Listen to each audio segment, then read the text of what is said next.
Hey Star Trek fans, Dan Gunther here. Well, this is it. Today is the big day for Star Trek news.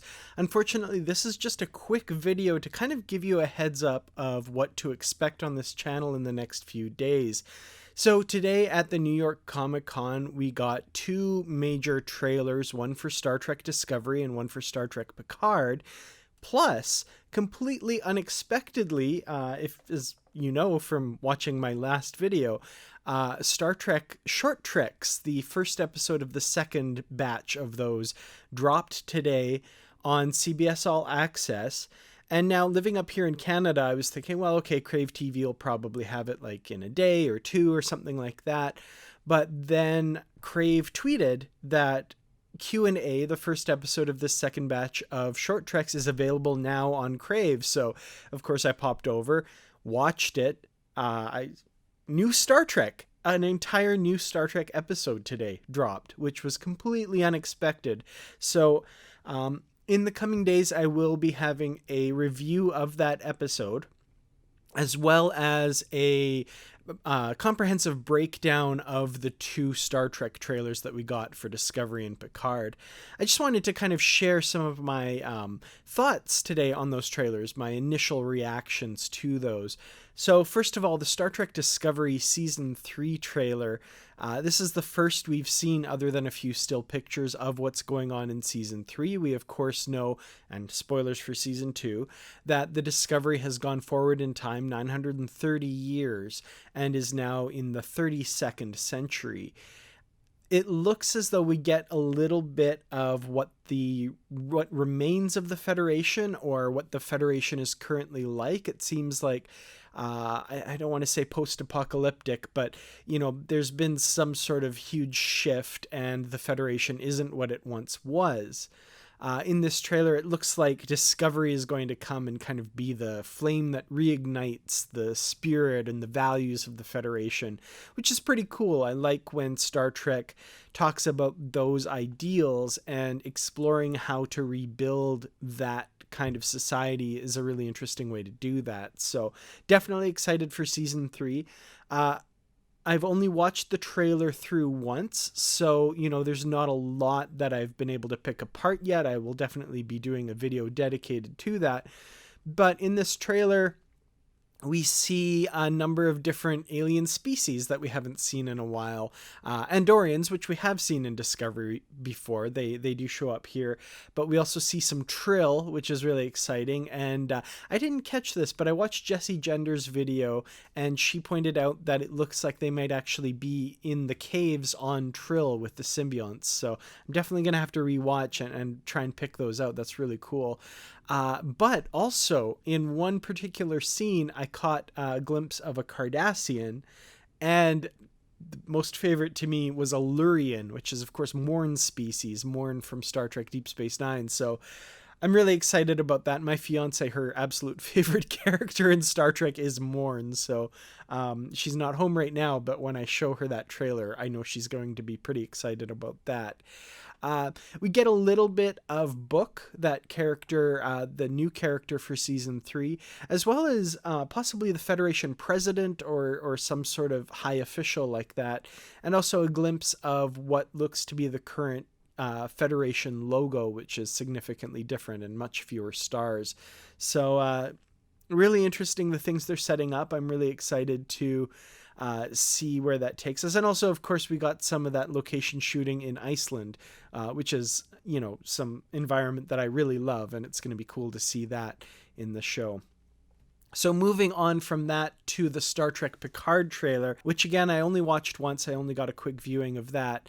But it starts out with what I'm thinking is like a dream sequence or a flashback, not a flashback, but like an imagined sequence with Picard talking to Data, both of them in their TNG style, you know, Season 3 to 7 uniforms.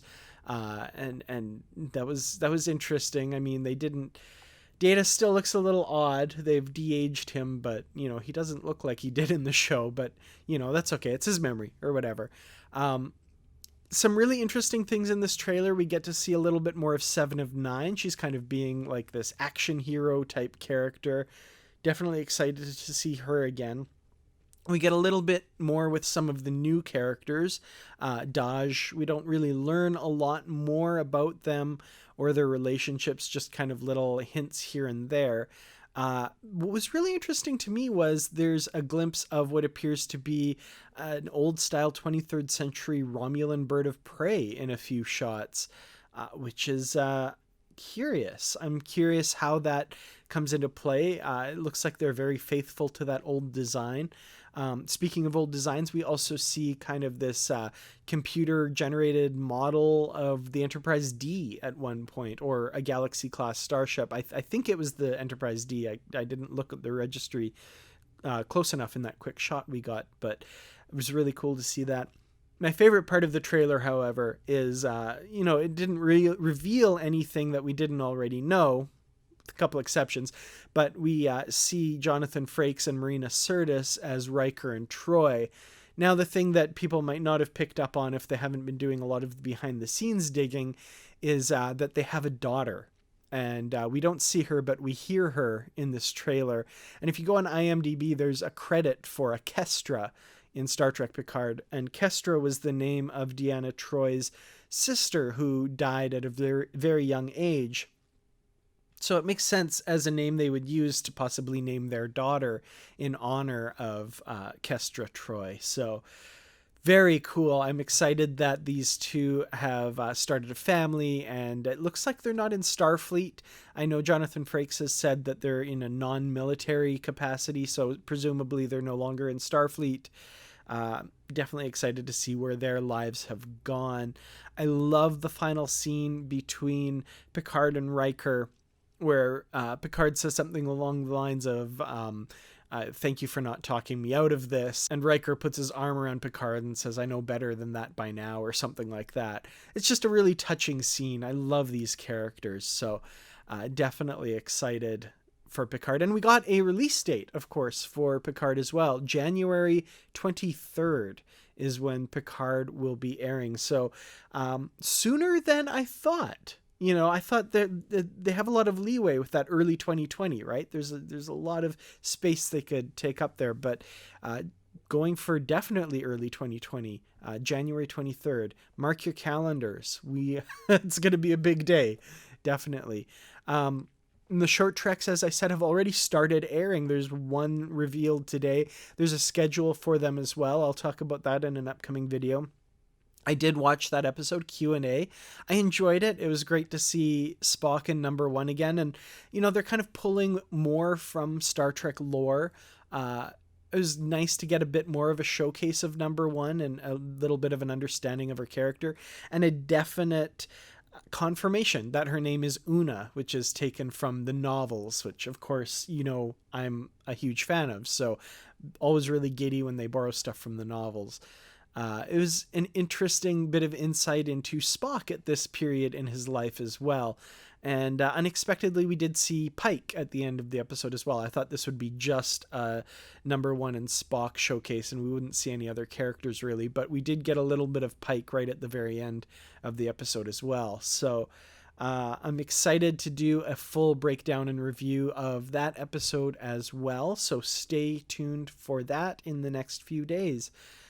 Thank you guys all so much for watching. I know this has been a quick video and not a lot of, in-depth stuff, but you can definitely look forward to that in the next few days. Thank you so much to the Patreon supporters for all that you do. I really do appreciate it. And of course, thanks everyone else for liking, sharing, and subscribing and watching.